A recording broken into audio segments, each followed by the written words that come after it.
images of this game. I mean, the gruesomeness of this game and the occult link to it. And monsters is a far-out game. Swords, poison, spells, battles, maiming, killing. Hey, it's all imagination.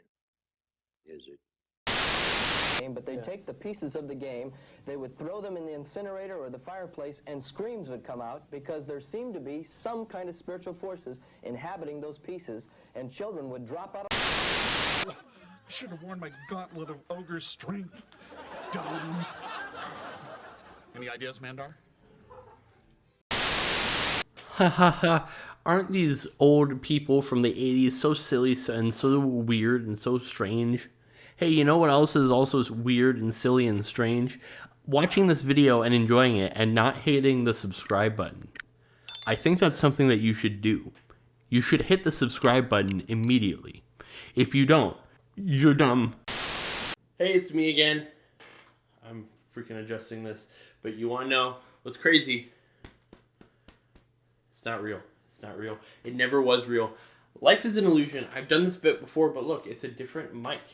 You can actually do a tripod thing here, but I'm not going to do it. I'm just going to hold this fake microphone because life is an illusion, everything is an act, and nothing makes any sense. Speaking of everything being an act, D&D's a thing, right?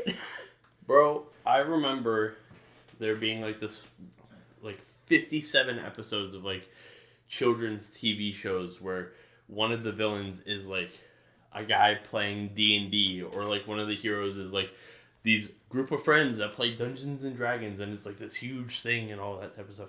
Oh, and the monsters are real now? The monsters are real? What? And I was like, whoa, this is some evil demon stuff, because that was one of the things too. The board game was always real, and it held freaking Cthulhu in it, and so I would always be like, oh man. This is crazy. This is crazy. It's like a Ouija board of freaking demons. The demons. They're real. The demons. And then you play it, and then you realize, no, that's not the case. You're just doing a lot of rolling dice. You're doing a lot of... I don't know why I'm holding up the mic. Again, I can't stress it enough. It's not real. It's fake. I'm lying to you. But the more I played D&D, the more I realized how freaking awesome it is that it stood the test of time so well. And it actually, despite being a game from the 70s, people are gonna hate me because I don't know the actual date, but I think it was in the 70s. A game from the 70s, it's actually becoming more and more relevant even to this day, and that's kind of baffling. The only other thing that stood the test of time that long is Minecraft and racism. Number one, the roleplay game. Hey, you want to know something that's really cool, that's really awesome? YouTube loves board games now. Did you know that? I remember in 6th grade, I got finished taking the AIMS test. That was what the standardized test was in Arizona for when I was at that age. And afterwards, what we would do is we would have a deck of cards and we would play a little bit of Mafia, and it would just be some of the pastime. Nobody really knew the rules. Nobody really knew what we were doing, but we did it. And you know what? We did it well. I'm glad that we did it.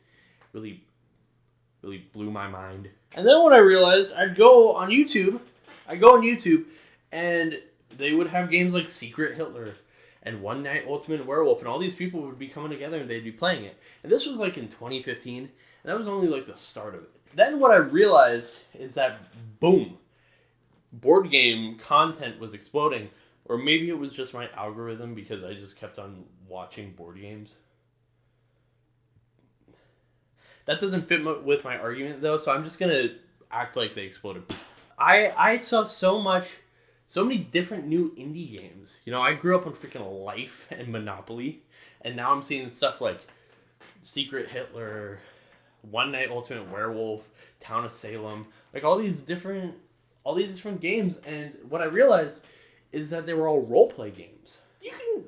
Picture this. You're sitting down on a table, and you're spending time with friends or family or whatever, and you got Monopoly out. You can't... For the beginning and the end of Monopoly is always great, because at the beginning you're like, oh, we're having a lot of fun, and at the end you can see the crushing defeat in your opponent's eyes as you lay waste upon them with your cruel capitalistic tendencies, and you can laugh, and they will be crying, but you're gonna laugh even harder because they're crying, because that's the type of person you are. You're a winner. You're a winner. But like the middle portion of Monopoly is not very fun. You know what I'm talking about. You know, you roll the dice. You owe me $12. Okay, here you go. Roll the dice again. When it gets to that point, it's like, okay, whatever. But with a role-play game, all of that is thrown out the window. The entire time, you are playing a character, and you know, if you know me, I love me a good character. I love me a good bit. I love giving people a hearty chuckle. Role-play games always really stood out to me, and that's where we go back to Dungeons and Dragons, because that is like the granddaddy of role-play games. Again, it was made in like racism times. It was made in like Reagan times. So like, not to say that, you know what I mean. You know what I mean. And so you get into D&D, and it's this whole thing, and you see all these other role-play games getting big and stuff, and it's like, oh crap, all these other role-play games are getting big, right? Surely D&D is going to get big too. Like, it's going to have this huge resurgence. And you know what? Freaking did, bro. Number 2, YouTube. Here's how modern YouTube works. I don't know if you noticed this, but with modern YouTube, how it goes is you either have really freaking tiny content, like 10 seconds, 30 seconds, a minute long content, or you have these huge hour and a half long masterpieces, video essays about like why the Lorax orange butt is significant to the plot. So what ends up happening, you have this game that is typically played in like sessions of like 3 to 4 hours, maybe even longer if you're really into it. And you have this system that rewards super long things. And so when you put the two together, you get freaking Elvis. You get freaking Elvis is being birthed from that. You know what I'm saying? It's like a classic. And so that's what ends up happening. You get Critical Role, which is freaking number 1 on Twitch right now. They get just so much money. And you have like Dimension 20, Just Roll With It. All these D&D streams, all these D&D shows that basically just play a game and people sit and watch, and it gets millions of views. And then you can take the smaller clips of like an awesome character moment, or like somebody rolling a nat 20 or whatever, and you can make those shorts, and those also get millions of views. You see what I'm getting at? You have all this potential for D&D to just naturally get huge on the internet. And it just makes complete sense with how the algorithm works now, and how YouTube works, and how people are moving towards like Twitch and live streaming more often as like a mainstream source of entertainment. And so there you go. Now D&D's big. And you know what? It's freaking awesome. Number 3, let's talk about me. I want to talk about me now. Let me talk about me really fast, because this is the Condork channel. And what you're here for is me. I am content. Not you. Me. So here's what ended up happening. In like 7th grade, I got invited to play D&D for the first time. And, you know, the DM at the time was like, he was new to DMing and all that type of stuff. So I don't blame him for anything, but the whole thing was sort of railroady. I didn't really know what was going on. The party, everybody was like new to the game pretty much, except for the DM who had played a couple of times. So people didn't really know what to do. They didn't really get into it. They didn't get into like the role play aspect of it.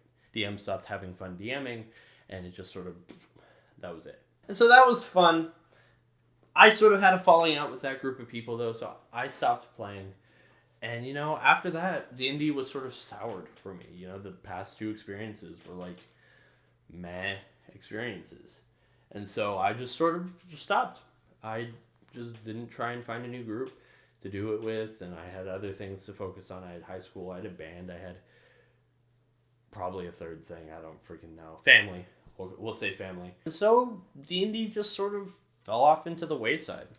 And then I go on YouTube, and I see people playing it. I freaking love Brendan Lee Mulligan. And Dimension 20 was freaking awesome. The Fantasy High stuff was I binged that crap. Like, my parents did not see me for 3 weeks because I just all of it. It was not good. It was not healthy. But you know what? Neither is not finding an outlet like that. I'm making excuses. You know what I did? I binged the crap out of it, and I loved it. And so in college, I find out, hey, these people that I am friends with are doing D&D. This person's hosting a one-shot, and that person is Ben. And I'm going to say his name because it's relevant later. It's freaking fun. It's like this dark carnival thing. Just so much fun. I had a ton of fun with that. And then we do another one. It's another one-shot, and again, so much fun. I mean, I hang out with so many new people, like all these people. And then Sean, who is this mutual friend that I had played a couple of one-shots with, was like, hey, I'm going to make a campaign. Do you want to be a part of it? And then we're going to stream it on twitch.tv/trumpets and tarasques. And I'm like, you got that name? And he's like, yeah, I got that name. So I'm playing as a SoundCloud rapper in a D&D campaign. And you know what? I wouldn't have it any other way. On twitch.tv/trumpets and tarasques, you've been played. You thought that I had sacred intentions. You thought that I was here just to talk about a fun thing that I really enjoy. No, I'm here to plug. And plug I will. Conclusion! This wasn't all actually just meant to be a plug. I mean, most of it was. But what I wanted to really get at was this was something that I really enjoyed doing. And it is something that I currently really do enjoy. D&D and role-playing and telling compelling stories and compelling narratives is something that I really, really enjoy.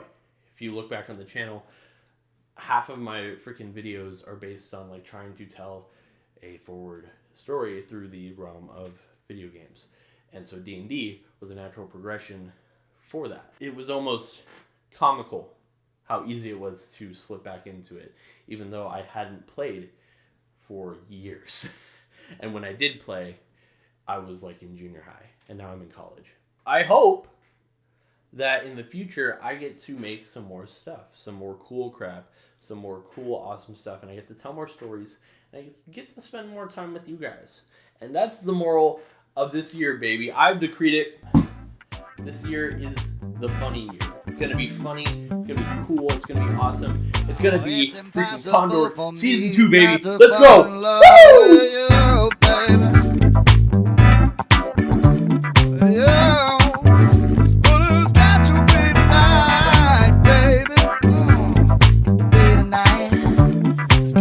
Night.